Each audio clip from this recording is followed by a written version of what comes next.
अस्सलाम वालेकुम। STA 301 का आज हमारे पास लेक्चर नंबर 5 है। इसमें आज हम क्या पढ़ेंगे, उसने कहा कि we will discuss in this lecture cumulative frequency distribution, यानी फ्रीक्वेंसी डिस्ट्रीब्यूशन के बारे में पढ़ेंगे। और उसके बाद क्या है कि कम्युलेटिव फ्रीक्वेंसी पॉलीगन और continues for a continues variables के लिए। ठीक है, तो सबसे पहले तो बताता चलूँ कि कम्युलेटिव फ्रीक्वेंसी क्या होती है। कम्युलेटिव फ्रीक्वेंसी होती है फ्रीक्वेंसी के सम को, यानी हर प्रीसीडिंग नंबर की जो फ्रीक्वेंसी होती है वो उसमें नेक्स्ट वाले में सम करते हैं और उसका आंसर जो आता है फिर आगे उसे सम करते हैं, यानी फ्रीक्वेंसी के सम को कहते हैं। उसके बाद है हमारे पास यहाँ पे पॉलीगन क्या होती है। सबसे पहले हमारे पास है फ्रीक्वेंसी पॉलीगन। पॉली कहते हैं मैनी को, गन्स कहते हैं डॉट्स को। ठीक है, ऐसा एडजेसेंट फिगर जो बहुत ज़्यादा डॉट्स के साथ बना हो उसे कहते हैं पॉलीगन। हमारे पास यहाँ पे क्या है, ठीक है, फ्रीक्वेंसी क्या होती है। फ्रीक्वेंसी होती है कि कोई नंबर कितनी बार रिपीट हुआ है। सबसे पहले हमारे पास क्या है कि इस क्लास के अंदर अगर हम देखें, उसने सबसे पहले तो ये क्लास बाउंड्रीज लिखी हुई है। ये क्लास की लोअर लिमिट कहलाती है और ये अपर लिमिट कहलाती है किसी भी क्लास की। कोई नंबर हमारे पास था 27, उसमें उसने 0.5 लेस किए तो वो 26.95 लिखा। और जो दूसरा नंबर था, यानी जिसकी क्लास का जो अपर लिमिट बनती थी उस क्लास की, वो थी 29.90। ठीक है, तो उसमें उसने क्या किया कि 0.05 जो है उसमें सम कर दिए। या कोई नंबर था हमारे पास 25, तो उसमें से ये प्रीसीडिंग यानी ये 0.5 निकालें और इसी तरह इसमें सम किए। तो इस तरह ये नंबर लिखते जाते हैं हमारे पास। अब मिड पॉइंट कैसे निकालते हैं, इससे पहले मैं आप लोगों को बता के समझा के आया हूँ पिछले लेक्चर के अंदर कि a+b/2 हमारे पास अगर करें तो वो मिड पॉइंट के बराबर होता है। ठीक है, यानी x बराबर होता है a+b/2। ये हमारे पास a की रकम होती है और ये हमारे पास b की रकम होती है। इन दोनों को सम किया, सम करने के बाद /2 गया, हमारे पास मिड पॉइंट आ गया। अब सवाल के अंदर ये वाली हमारे पास जो है वो रकम नहीं थी, तो ये कहाँ से आई, तो ये भी मैं आप लोगों को इसी लेक्चर के अंदर बताऊँगा और समझाऊँगा कि हमने ये क्यों लिखी है, ये 26.95 से लेकर 29.95 तक, जबकि हमारे पास ये सवाल के अंदर नहीं थी। उसके बाद हमने इसकी लिमिट निकाल ली, मिड पॉइंट निकाला। मिड पॉइंट निकालने के बाद हमने इसे हल किया। हल करने के बाद ठीक है, हमने इसकी ये पॉलीगन बनानी थी। इसे ये जो फिगर आपको नज़र आ रहा है ये पॉलीगन कहलाता है। तो मैंने चूँकि पहले बताया था आपको कि पॉली कहते हैं मैनी को, गन्स कहते हैं डॉट्स को, तो ये मैनी डॉट्स से बना है। इसमें जो ये नीचे नज़र आ रही है आपको माइल्स पर गैलन, ये आपके पास इस क्लास की मिड पॉइंट है। ठीक है, जो कि उसने एक्स एक्सिस के ऊपर प्लॉट किए हैं, ये चूँकि एक्स एक्सिस है, और वाई एक्सिस के ऊपर उसने क्या किया है कि इसकी फ्रीक्वेंसी लिखी है। ठीक है, ये फ्रीक्वेंसी और ये आपके पास मिड पॉइंट है। तो अब इसे लिखते कैसे हैं और ये सबसे पहली रकम हमारे पास कहाँ से आई है। हमने क्या किया है कि कहीं ना कहीं से ये लाइन शुरू करनी थी। ठीक है, इसका कोई एक्स एक्सिस के ऊपर कोई पॉइंट बनता नहीं था, इसलिए हमने सबसे पहले जो फ्रीक्वेंसी है वो 0 रखनी थी ताकि इसकी बुनियाद बन जाए कि कहीं ना कहीं से ये लाइन शुरू हो। ठीक है, तो इसलिए हमने ये अपने पास से क्लास ली थी। ये वाली क्लास इनके हिसाब से हमने निकाल ली थी, इससे पहले वाली। ठीक है, जो जितना फ़र्क आ रहा था उसमें उतना हमने निकाला और ये बना ली हमने। ठीक है, तो ये चूँकि एक जैसी लाइन आती है सब में, जो उसकी अपर लिमिट होती है वो इसकी लोअर लिमिट होती है, इसी तरह ये सारी सब में सेम होती है। तो इसके हिसाब से ये रख ली और बाकी के हिसाब से गैप निकाल के कितने का फ़र्क था वो 26.95 लिखा। 3 का फ़र्क था तो इसलिए हमने 26.95 रखा। 26 के बाद 29 आता है, 29 के बाद 32 आता है, तो उसके हिसाब से हमने रखी। उसके बाद हमने क्या किया कि 28.45, 31.45, 34.45, तो ये हम लिखते आए हैं। उसके साथ हमने क्या किया कि यहाँ पे अगर आप देखें जो रिपीट हो रही थी उन्हें एक ही बार लिखा है कि 28.45 हमारे पास ये आ गई रकम। ठीक है, और हमारे पास यहाँ पे क्या थी, इसके सामने इसकी फ्रीक्वेंसी 0 थी हमारे पास, तो हमने इसकी जगह पे क्या रखा कि यहाँ पे रखा। ठीक है, ये जो पॉइंट बनते हैं ये हमारे पास है 28.5 और कॉमा अगर लगा लें 0, यानी हमारे पास एक्स एक्सिस पे 28.5 है लेकिन वाई एक्सिस पे हमारे पास यहाँ पे वैल्यू 0 है, तो ये वो पॉइंट बनता है। तो यहाँ पे एक डॉट लगा लेते हैं। इसी तरह 31.45 से लेके 2 तक ये हमारे पास 31.45 था और यहाँ पे ये 2 है हमारे पास। ठीक है, यहाँ पे ये मिलता है, वहाँ पे आपने एक डॉट लगा लेना। इसी तरह 34.45 से लेके हमारे पास यहाँ पे क्या बनता है, 4 बनता है। तो 4 यहाँ पे हमारे सामने आता है, तो यहाँ पे हमने डॉट लगा लिया। इसी तरह आगे हमने ये वैल्यूज़ निकाली हैं और फिर आखिरी के लिए भी लिमिट 0 रखी। बाद में किसी एक डॉट को पकड़ के आप इसमें से लाइन ऐसे गुजार सकते हैं। ज़रूरी नहीं होता कि इस जैसी बने, सिर्फ ये एक अंदाज़ा नहीं होता, ठीक है, अंदाज़ा ही लगाया होता है। उसके बाद क्या फ्रीक्वेंसी की उसने कर्व के एग्जांपल दी हुए कि ये जो डॉटेड लाइन है, ठीक है, ये जो डैशेस वाली लाइन है, ये बिल्कुल उन डॉट्स के साथ मिल नहीं रही, ना ही ये उनके साथ लग रही है, ठीक है। तो ये ज़रूरी नहीं है, यहाँ पे नीचे मेंशन किया हुआ है कि in the above figure the dotted line represent the frequency curve, it should be noted that it is not necessary, ये चीज़ बताई हुई है कि not necessary that our frequency curve must touch all the point, के वो सारे points को touch करते हुए गुजरे, ठीक है। ये सिंपल उन्होंने डिस्प्ले करवाने के लिए दिखाया गया।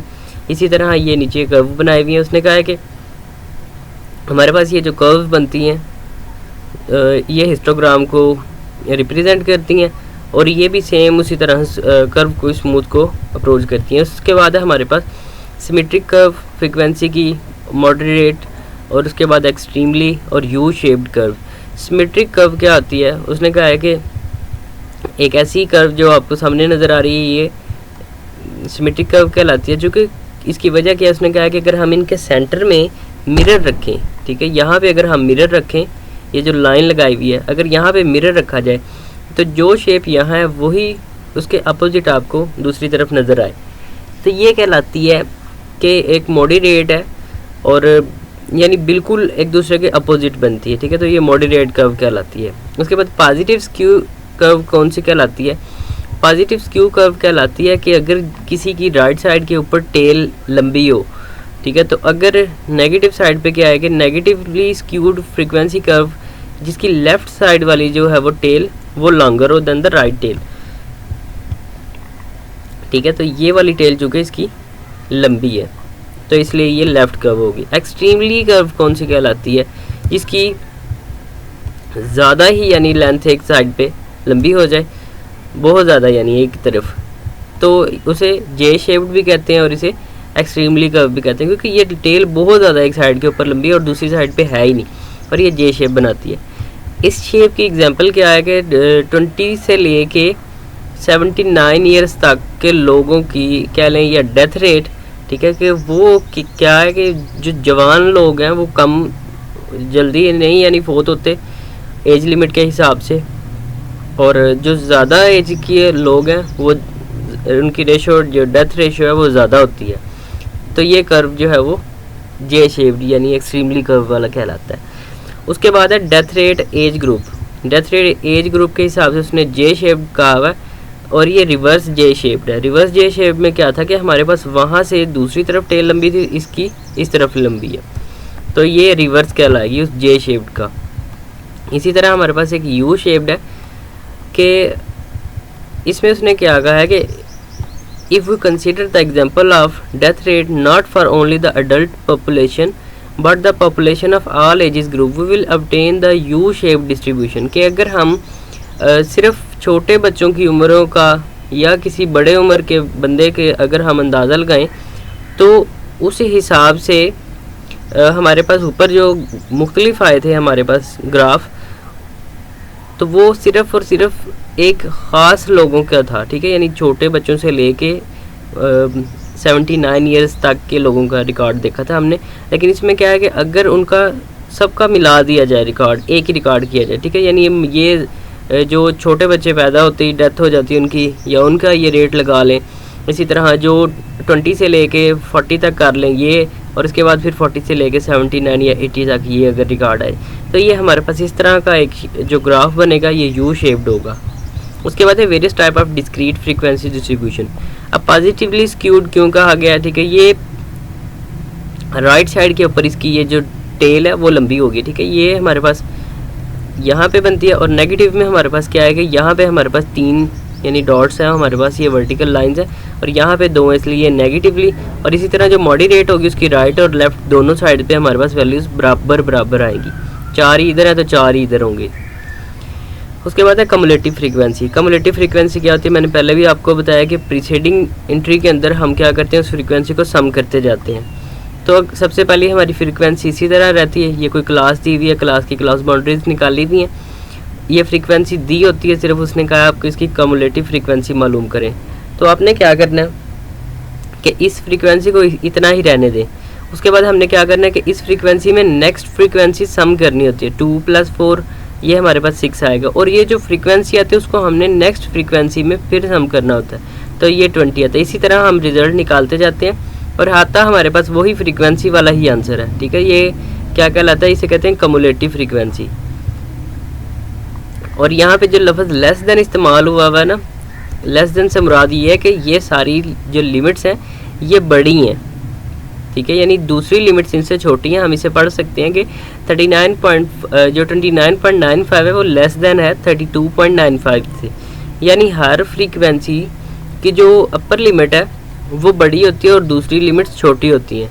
ये आगे चल के मैं आपको वजाहत इसकी कर दूंगा कि ये हमारे पास एक डॉट के साथ उसने फ्रीक्वेंसी को रिप्रेजेंट करवाया हुआ है कि 29.5, 32.95 और आगे यहाँ पे कम्युलेटिव फ्रीक्वेंसी उसने लिखी हुई है, ठीक है। सिर्फ और सिर्फ ये ऑगिव है, ऑगिव या फिर इसे कह सकते हैं आप कम्युलेटिव फ्रीक्वेंसी पॉलीगन के फ्रीक्वेंसी के सम के फ्रीक्वेंसी का और जो है हमारे पास यहाँ पे क्लास बाउंड्रीज का हमने एक ग्राफ बनाया हुआ है। इस शक्ल को ऑगिव भी कहते हैं और पॉलीगन भी कहते हैं। ये पॉलीगन ऊपर हम पढ़ के थे, सेम वही चीज़ है, ठीक है।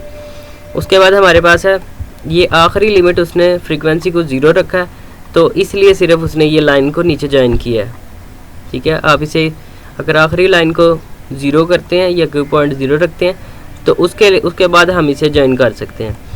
इसी तरह हमारे पास एग्जाम्पल दी हुई है कि 40 पिज़्ज़ा प्रोडक्ट उसने कहा है कि रिप्रेजेंट करते हैं एस कॉस्ट, यानी स्लाइस जो है वो डॉलर्स के अंदर। तो यहाँ पे हमारे पास कुछ 40 प्रोडक्ट्स उसने दिए हुए हैं। अगर हमने इनकी रेंज निकालनी हो, ठीक है, या हमने इनकी मिनिमम वैल्यू निकालनी हो, मैक्सिमम वैल्यू निकालनी हो या रेंज निकालनी हो, तो हम कैसे निकालेंगे। तो इसके ऊपर मैंने इस टॉपिक के ऊपर जो मैं पढ़ा रहा हूँ इसके ऊपर मैंने पूरा एक 40 मिनट का लेक्चर रिकॉर्ड किया हुआ है कि 9 लेक्चर इन 1 लेक्चर, ठीक है, 9 इन 1 लेक्चर, ठीक है। उसमें क्या है कि सारे बेसिक्स एक ही जगह पे मैंने ये समझाए हुए हैं कि आप किस तरह क्लासेस निकाल सकते हैं, किस तरह उनकी जो यानी इंटरवल बनता है वो किस तरह निकाल सकेंगे, और सारा कुछ वहाँ पे समझाया हुआ है। मीन, मीडियन एंड मॉड सारे बेसिक कंसेप्ट वहाँ पे दे दिए जो ज़रूरी हैं। मिनिमम वैल्यू को x0, x के नीचे छोटा सा यहाँ पे 0 लगाते हैं, यानी इनिशियल वैल्यू या मिनिमम वैल्यू से कहते हैं। तो ये हमारे पास सबसे छोटी वैल्यू उन क्लासेस के अंदर ये बनी थी और मैक्सिमम वैल्यू ये बनी थी। रेंज बराबर होती है मैक्स माइनस मिन, और ये हमारे पास क्लास उसने दी हुई है। अब क्लास इंटरवल यानी h हमारे पास क्या बराबर होता है, वो range over number of classes होता है। हमें 1.38 को अगर 8 पे डिवाइड करेंगे तो अप्रॉक्स बनेगा 0.21, और इस क्लास की लोअर लिमिट हमारे पास क्या थी 0.52, ऊपर उसने नीचे लिखी हुई, हालांकि नीचे भी वही आनी चाहिए थी हमारे पास 0.52, तो यहाँ पे 0.51 लिखी हुई उसने कहा जी ये हमारे पास 8 क्लासेस बनती हैं फिर, ठीक है। तो आगे उसने इनकी क्लास बाउंड्रीज ये निकाली हुई हैं। तो यहाँ पे ख़त्म हो जाता है हमारा लेक्चर नंबर 5। मिलते हैं इंशाल्लाह नेक्स्ट वीडियो में। फ़िलहाल के लिए इजाज़त चाहता हूँ। अल्लाह हाफिज़।